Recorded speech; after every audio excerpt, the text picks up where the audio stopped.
একজন স্বামী এবং তার স্ত্রীর মধ্যে ভালোবাসা থাকাটা খুবই স্বাভাবিক, তবে কোনো কিছুই অতিরিক্ত ভালো না। কেমন হয় যদি কোনো স্বামীর তার স্ত্রীর প্রতি অতিরিক্ত ভালোবাসা থাকে, আর তার স্ত্রীটি যদি সেই ভালোবাসার জন্যই তার স্বামীকে ছেড়ে যাওয়ার সিদ্ধান্ত নেয়? ঠিক এমনই একটি গল্প নিয়ে তৈরি হয়েছে 2022 সালে মুক্তি পাওয়া রোমান্টিক এবং কমেডি কর্নার মুভি হেই সিনামিকা। মুভিটির রচয়িতা হচ্ছেন মাধন কার্কি এবং পরিচালক বৃন্দা। তাহলে আর কথা না বাড়িয়ে চলুন দেখে নেওয়া যাক মুভির এক্সপ্লেনেশনটি। মুভির শুরুতে আমরা দেখতে পাই রাম নামের একটি ছেলেকে, যে প্রচুর ঘুরে বেড়াতে পছন্দ করে আর যে জায়গাতেই যায় সেই স্থানের ভাষা সে আয়ত্ত করতে চায়। এখানেও সে একটি সমুদ্রের কিনারায় বসে প্রকৃতিকে উপভোগ করছিল, আর এমন সময় তার চোখে পড়ে মোনা নামের একটি মেয়েকে, যে সেখানকারই একটি কফি শপে বসে তার বিজনেস ডিল করছিল। রামের তাকে প্রথম দেখাতেই খুবই ভালো লেগে যায়। এদিকে রামের মোনার দিকে তাকিয়ে থাকাটা মোনারও চোখে পড়ে। রামের সাথে তার চোখাচোখি হতেই রাম কিছুটা ইতস্তত হয়ে যায়। সেই সময় রামকে রেস্টুরেন্টের ওয়েটার এসে খাবার অর্ডার করতে বলায় রাম মালায়ালাম ভাষায় ওয়েটারের সাথে কথা বলতে চায়, কিন্তু যেহেতু সে মালায়ালাম ভাষা অত ভালো রপ্ত করতে পারেনি, তাই তার ভাষা কিছুটা অগোছালো হয়ে গেল। এ সবকিছুই মোনার দূর থেকে বসেই লক্ষ্য করছিল। এমন সময় সেই সমুদ্রের পাড়ে ঝড়ো বাতাস শুরু হয়ে যায়। তারা দুজনেই একটা বিল্ডিং এর পেছনে গিয়ে দাঁড়ায়, আর সেখানেই তাদের দুজনের ভেতরে প্রথমবারের মতো আলাপ হয়। সেই থেকেই তাদের প্রেমের সূত্রপাত, আর একসময় পরিণয়, অর্থাৎ তারা দুজন বিয়েও করে ফেলে। একদিন রামের বাড়িতে একটা পেপারওয়ালা আসে, কিন্তু রাম তাকে জ্ঞান দিতে থাকে। মূলত এখানে রামের চরিত্রটা হলো সে খুবই বেশি কথা বলে এবং সবাইকে অনেক বেশি জ্ঞান দেয়। তাছাড়া রাম খুবই ঘরোয়া ধাঁচের একটি ছেলে, সে সারাক্ষণই রান্নাবান্না করে আর তার স্ত্রীর কেয়ার করে। মোনা তো এটা ভেবে প্রথমে খুবই খুশি হয়েছিল যে সে তার ক্যারিয়ার নিয়ে পড়ে থাকবে আর তার স্বামী রাম তাকে রান্নাবান্না করে খাওয়াবে আর ঘরের কাজগুলোও সামলাবে। কিন্তু রামের তার প্রতি এত বেশি ভালোবাসার যত্নশীলতায় একসময় সেও বিরক্ত হয়ে যায়। সে তখন রামের সাথে ছাড়াছাড়ি করার সিদ্ধান্তও নেয়। এদিকে মোনার অফিসে প্ল্যানিং করা হয় যে তাদেরকে বিজনেস ট্রিপে পাঠানো হবে 1 বছরের জন্য। কোম্পানির সবচেয়ে দক্ষ কর্মকর্তাকে সেখানে 1 বছর থাকার সুযোগ সুবিধা দেওয়া হবে। তখন মোনা আর তার প্রতিদ্বন্দ্বী রাজ দুজনই একসাথে হাত উঠায়, কিন্তু কোম্পানি থেকে তো বলা হয়েছে যে কোনো একজনকে যেতে হবে। পরে মোনা আর রাজ তাদের বসের সাথে আলাদাভাবে বসে তাকে বলে যে তাদের দুজনেরই জীবনের সাংসারিক অবস্থা ভালো যাচ্ছে না। তাদের বস তখন তাদেরকে 2 দিন সময় দেয় নিজেদের মধ্যে আলাপ আলোচনা করে কে যাবে তার সিদ্ধান্ত চূড়ান্ত করতে।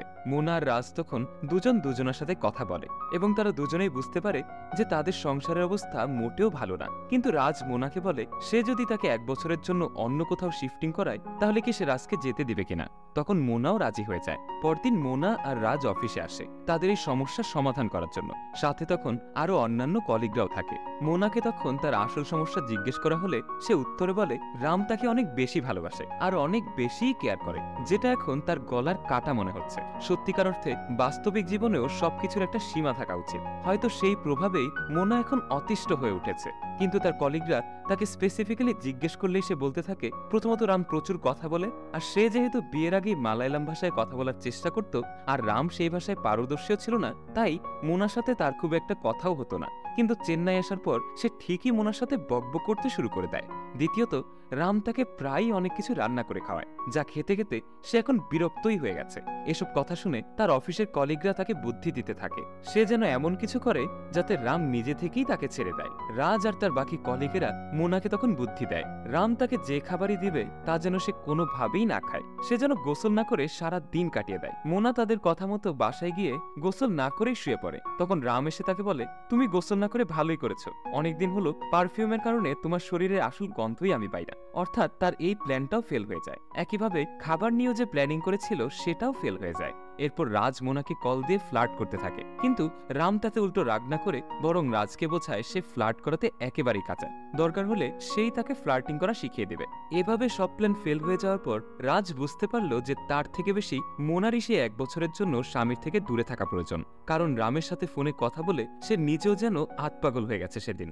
মোনা তখন রামকে বুঝিয়ে বলে যে সে খুবই মিস করবে তাকে ছেড়ে, কিন্তু ভেতরে ভেতরে সে তো মহা খুশি রাম থেকে দূরে যেতে পারছে সেজন্য।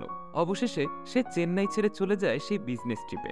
রামকে ছেড়ে আসাতে সে যেন পুরো মুক্ত বিহঙ্গের মতো উড়ে বেড়াতে লাগে। কিন্তু সপ্তাহ যেতে না যেতেই তার বাড়িতে চলে আসে রাম। সে তার স্ত্রীকে নিয়ে তখন ভীষণ চিন্তিত, কারণ মোনার রান্নাবান্নাই করতে পারে না, এমনকি নিজের ঠিকঠাক যত্নই নিতে জানে না সে। তাই সেই চিন্তাতেই রাম সেখানে চলে আসে। এদিকে মোনার কোম্পানির নতুন বস তাকে তার মেয়ের বার্থডে পার্টিতে গান গাওয়ার জন্য ইনভাইটেশন দিয়েছিল আর সাথে তার বরকেও নিয়ে যেতে বলেছিল, কিন্তু মোনা তখন মিথ্যে বলেছিল যে রাম তার সাথে নেই। তাই সে তাড়াতাড়ি বাড়ি ফিরে আসে সেই বার্থডে পার্টিতে অংশ নেওয়ার জন্য। তাকে তাড়াহুড়ো করতে দেখে রাম তখন জিজ্ঞেস করে যে কি হয়েছে। মোনা তখন লক্ষ্য করলো রাম তার পোশাক পরে বসে আছে, কারণ রামের ড্রেস আসতে আরো 2-3 দিন সময় লাগবে। মোনা তখন তাড়াতাড়ি রেডি হয়ে বের হতে গেলে তার ব্যাগটা নিতে ভুলে যায়। ওই মুহূর্তেই মোনার নতুন বস তাকে কল দেয়। রামের সাথে তার নতুন বসের তখন মোবাইলে কথা হয় এবং তিনি তখন রামকেও ইনভাইট করেন। রাম তখন মোনার ড্রেস পরেই সেই পার্টিতে চলে যায়, যেহেতু তার পরার মতো আর কোনো ড্রেস নেই। আর সেই পার্টিতেই আবির্ভাব ঘটে অন্য আরেকটি চরিত্র কাজলের। পরবর্তীতে যার সাহায্য নিয়েই মোনা তার আর রামের ভেতর বিচ্ছেদ ঘটানোর চেষ্টা করে। রামকে সেই পার্টিতে অনেকেই তুচ্ছতাচ্ছিল্য করতে থাকে তার পোশাকের জন্য। তখন রাম বলতে থাকে, মেয়েরা যদি ছেলেদের পোশাক পরতে পারে তবে ছেলেরা কেন মেয়েদের পোশাক পরে থাকতে পারবে না। সেদিন পার্টি থেকে বাসায় ফিরে এসেই রাম আর মোনার ভেতর তুমুল ঝগড়া হয়। রাম মোনাকে বলতে থাকে, তুমি কেন তোমার বসকে বলনি যে আমি তোমার সাথে এসেছি? মোনা তখন আর চেপে রাখতে না পেরে সরাসরি বলে, তুমি অতিরিক্ত কথা বলো রাম, তাই আমি চাচ্ছিলাম না যে তুমি আমার সাথে সেই পার্টিতে যাও। কিন্তু রামও তখন রেগে গিয়ে বলে, তুমি আসলে আমাকে পার্টিতে নিতে চাওনি কারণ আমি বেকার একজন মানুষ, আর একজন বেকার স্বামীকে নিয়ে পার্টি অ্যাটেন্ড করলে তোমার মান সম্মান থাকবে না। এর পরের দিনই মোনা গেল কাজলের খোঁজে, যে মূলত একজন সাইকিয়াট্রিস্ট, আর পাশাপাশি সে ডিভোর্সের জন্য কাজ করে। তার আন্ডারে যতগুলো কাপলেরই ডিভোর্স করানো হয়েছে তার প্রত্যেকটাই সে সাকসেসফুলি করেছে। মোনা এই কথা শুনতে পেয়েই তার সাথে একটা ডিলিং এ আসে। কাজল তাকে তখন চিন্তা করতে মানা করে। সে বলতে থাকে, আমি দরকার হলে তোমার স্বামীকে পটিয়ে আমার প্রেমে ফাঁসিয়ে দেব, তাহলে তোমাদের দুজনেরই ডিভোর্সটা খুবই সহজ হবে। এই কথা শুনে মোনা তো তখন বেশ খুশি হয়ে যায়। রামের অতিরিক্ত কথা বলা স্বভাবের জন্য তার চেন্নাইতে একটা এফএম রেডিওতে চাকরি হয়ে যায়। আর সেই সুখবরটা দেওয়ার জন্য মোনাকে তার ফেভারিট কফি শপে ডাকে। আর মোনা আগে থেকেই কাজলকে সেখানে বসে থাকতে বলে, যেন যে কোনো মূল্যেই সে রামকে তার জালে ফাঁসিয়ে ফেলতে পারে। মোনা সেখানে পৌঁছানোর পূর্বেই রাম তার জন্য অপেক্ষা করছিল, আর তখনই তার চোখ পড়ে কাজলের দিকে। তবে সে ব্যাপারটাকে খুব একটা গুরুত্বই দেয় না। কিছুক্ষণ পর মোনা সেখানে চলে আসে, আর রাম তখন তাকে চাকরি পাওয়ার সুখবরটা দেয়। সেদিন রাতের বেলা মোনা আর রাম ঘুমাতে যাচ্ছে, তখনই তাদের দরজায় কলিং বেল বাজায় মোনার অফিসের কিছু কলিগ, যারা রামকে ওই রেডিও স্টেশনে কাজ পাইয়ে দিয়েছে। তারা দুজনেই তখন আনন্দে উত্তেজিত হয়ে মোনাকে রামের সামনেই বলে বসে, তুই যে স্বাধীনতার জন্য রামের থেকে দূরে সরে যেতে চেয়েছিলি সেটাই হয়েছে, রামের একটা ভিডিও সেন্টারে চাকরি হয়ে গেছে। মোনা যে তার থেকে দূরে চলে যেতে চায় সেটা শুনে রাম তখন খুবই কষ্ট পায়। এরপর থেকে সে মোনার সাথে কথা বলা খুবই কমিয়ে দেয়। অন্যদিকে কাজলের সাথে রামের পরিচয় হয়, আর তাদের ভেতর বন্ধুত্বটাও বাড়তে থাকে। তবে রাম কখনোই তাকে বন্ধুর চাইতে বেশি নজরে দেখেনি। তবে রামের সাথে এমন মিথ্যে প্রেমের নাটক করতে গিয়ে কাজল একসময় নিজেই তার প্রেমে পড়ে যায়। এদিকে রামের এমন নিষ্ঠুর চেহারা মোনা এখন আর মেনে নিতে পারছে না। সে প্রায়ই রামের সাথে তাদের আগের মুহূর্তগুলোকে মিস করতে থাকে। অন্যদিকে কাজলের সাথে রামের এত ঘুরে বেড়ানোতে সে খুবই জেলাস ফিল করে। তাই সে একদিন কাজলকে ফোন দিয়ে বলে, তোমার যা করার তুমি তাড়াতাড়ি করে ফেলো।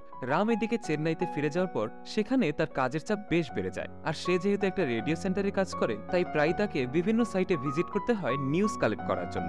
একবার সে চেন্নাইয়ের একটা ভণ্ড পীরকেও এক্সপোজ করে দেয়, যার কারণে সে মোটা অঙ্কের একটা টাকা পায়। আর এভাবেই তার নাম দিকে দিকে ছড়িয়ে পড়ে। রাম তার টাকা দিয়ে একটা গাড়ি কিনে প্রথমেই তা মোনাকে দেখানোর জন্য যায়, কিন্তু তাদের মধ্যে তো ততদিনে সম্পর্কে বেশ দূরত্ব চলে এসেছে। মোনা রামকে সেই রাতে থেকে যেতে বললে রাম উত্তরে বলে, না আমি তোমার সাথে থাকবো না, ওতে তোমার ফ্রিডমে ব্যাঘাত ঘটবে। রাম যখনই বাড়ি ফিরে যাচ্ছিল তখনই কাজলের সাথে তার দেখা হয়, আর সে কাজলকে তার গাড়িতে করেই বাড়িতে ড্রপ করে দেয়। রাম চলে যাওয়ার পর কাজলের বাড়ির সামনে চলে আসে মোনা। মোনা তখন কাজলকে বলে, তুমি আমার স্বামীর কাছ থেকে দূরে চলে যাও, আমার আর কোনোই প্রয়োজন নেই আমার স্বামীর সাথে ডিভোর্স করার। কিন্তু তখন কাজল তাকে জানিয়ে দেয় যে সে রামকে ভালোবেসে ফেলেছে। এই কথা শোনার পর তো মোনা বেশ রেগে যায়, আর বলতে থাকে, না এখনো লিগালি রাম আর সে স্বামী স্ত্রী। এই কথা শোনার পর কাজলও তাকে বলে, তাহলে আমি কোর্টে গিয়ে জানিয়ে দিচ্ছি যে তুমি একজন বিবাহিত স্ত্রী হওয়া সত্ত্বেও তুমি আমাকে দিয়ে তোমার স্বামীকে মিথ্যে প্রেমের জলে ফাঁসাতে বলেছ। এরপরের দিন রাম একজন বিখ্যাত মহিলা ডিভোর্স লয়ারের বাড়ি খুঁজতে গিয়ে কাজলের বাড়িতে চলে যায়। সে এতদিন জানতই না যে কাজল একজন ডিভোর্সি লয়ার, কিন্তু যেহেতু সে লাইভ ক্যামেরায় ছিল তাই সে কাজলকে কিছুই বলতে পারছিল না। কিন্তু কাজল নিজে থেকেই তার জীবনের খারাপ সময়ের কথাগুলো ক্যামেরার সামনেই বলতে লাগলো। কাজল বলতে লাগে, ছোটবেলায় আমি আমার বাবাকে দেখেছিলাম মায়ের সাথে খুবই খারাপ আচরণ করতে, আমার টিউশনের টিচারও আমার সাথে খুবই খারাপ ব্যবহার করত। এরপর কোনো মতে নিজের ট্রমা কাটিয়ে উঠে আমি একসময় বিয়ে করি, কিন্তু যাকে আমি বিয়ে করি সেখানেও আমি ধোঁকা খেয়ে যাই, কারণ লোকটার আগে থেকেই একটা বিয়ে করা স্ত্রী ছিল। এরপর থেকেই আমার পুরুষ জাতির প্রতি একটা ঘৃণা চলে আসে। কিন্তু আমি এত বছর পর এমন এক পুরুষকে খুঁজে পেয়েছি যে আসলে আগলে রাখতে জানে, যে ভালোবাসার মর্যাদা দিতে জানে, যে ভালোবাসতে জানে। আর সেই লোকটা হচ্ছে তুমি, রাম। এরপরে দেখানো হয় কাজল রামকে প্রপোজ করে, কিন্তু রাম তখন তাকে মুখের উপরই রিজেক্ট করে দেয়, কারণ সে তখনও তার স্ত্রীকে খুবই ভালোবাসে। এরপরের সিনেই দেখানো হয় মোনা কাজলের কাছে আসে তার ভুলের জন্য ক্ষমা চাইতে, কারণ তার কারণেই কাজলের জীবনে আবারও প্রেম এসে সেটা ছিন্ন হয়ে গেল। পরবর্তী সিনে দেখানো হয় 6 মাস পরের ঘটনা। রাম আর মোনা কোর্টে এসেছে তাদের ডিভোর্সের জন্য। মোনা তখন বিভিন্নভাবে রামের সাথে কথা বলতে চাইছিল, কিন্তু রাম তাকে টোটালি ইগনোর করছিল।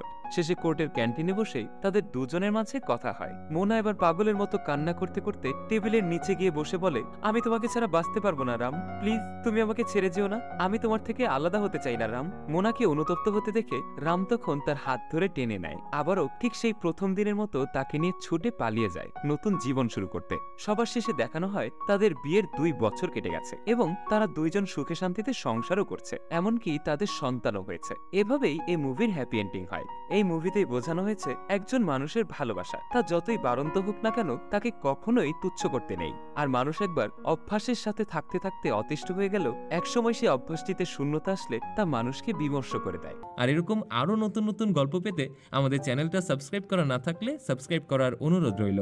আজ এ পর্যন্তই, ফিরে আসবো আপনাদের মাঝে আবারও কোনো নতুন এক গল্প নিয়ে।